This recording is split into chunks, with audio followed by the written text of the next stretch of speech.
बिस्मिल्लाहिर्रहमानिर्रहीम। तमाम नाजरीन और सामीन को हसनैन खान का खुलूस भरा सलाम। मैं हूँ हसनैन खान और आप देख रहे हैं 14 सितारे यूट्यूब चैनल। मोअज़्ज़िज़ दोस्तों, हज़रत शेख सादी रहमतुल्लाह अलैह ने अपनी मशहूर किताब गुलिस्तान में एक किस्सा लिखा है कि मैं एक मरतबा सफ़र कर रहा था।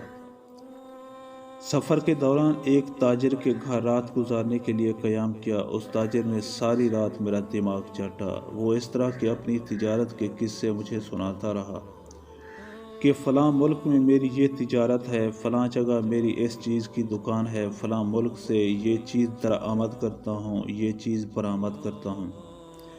सारी रात किस्से सुनाकर आखिर में कहने लगा कि मेरी और सब आरज़ुएं तो पूरी हो गई हैं और मेरी तिजारत भी परवान चढ़ गई है। अलबत्ता अब सिर्फ़ एक आखिरी सफ़र करने का इरादा है।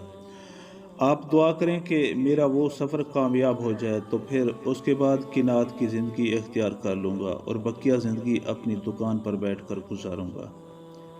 शेख सादी रहमतुल्लाह अलैह ने उससे पूछा कि वो कौन सा सफ़र है। उस ताजिर ने जवाब दिया कि मैं यहाँ से फ़ारसी गंधक लेकर चीन जाऊँगा, इसलिए कि मैंने सुना है कि वो चीन में बहुत ज़्यादा कीमत पर फ़रोख्त हो जाती है।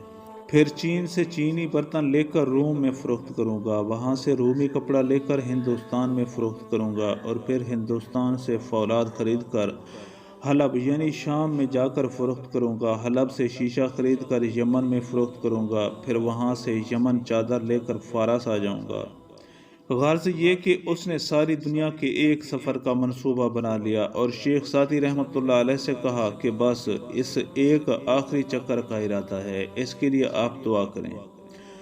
उसके बाद मैं किनात से अपनी दुकान पर बकिया ज़िंदगी गुजारूंगा। शेख सादी रहमतुल्लाह अलैह फरमाते हैं कि जब मैंने इस सफ़र की रोयदाद सुनी तो मैंने उससे कहा कि तुमने ये किस्सा सुना है कि गौर के सहरा में एक बहुत बड़े सौदागर का सामान उसके ऊँट से गिरा हुआ पड़ा था। एक तरफ उसका ऊँट भी मरा हुआ पड़ा था और दूसरी तरफ वो खुद भी मरा हुआ पड़ा था। उसका वो सामान ज़बान हाल से ये कह रहा था कि दुनियादार की तंग निगाह या तो किनात पुर कर सकती है या कब्र की मट्टी पुर कर सकती है, इसके पुर करने का कोई तीसरा तरीका नहीं है। ये वाक़या बयान करने के बाद शेख सादी रहमतुल्लाह अलैह बयान फरमाते हैं कि जब दुनिया इंसान के ऊपर मुसल्लत हो जाती है तो फिर उसको किसी और चीज़ का ख्याल भी नहीं आता। यह है दुनिया की मोहब्बत जिससे मना किया गया है। अगर ये मोहब्बत ना हो और फिर अल्लाह ताला अपनी रहमत से माल दे दे और इसके साथ दिल अटका हुआ ना हो और वो माल अल्लाह ताला की पैरवी में रुकावट ना बने और वो माल शरीयत के अहकाम बजा लाने में सर्फ हो और इसके ज़रिए इंसान जन्नत कमाए, तो वो माल दुनिया है, वो माल भी आखिरत का सामान है। लेकिन अगर इस माल के ज़रिए आखिरत के रास्ते में रुकावट पैदा हो गई तो वो दुनिया है जिससे रोका गया है। मोअज़्ज़िज़ दोस्तों, हम उम्मीद करते हैं कि आपको हमारी ये वीडियो अच्छी लगी हो। अगर आपको हमारी ये वीडियो अच्छी लगे तो प्लीज़ आप हमारे चैनल को सब्सक्राइब और इस वीडियो को लाइक ज़रूर कीजिए।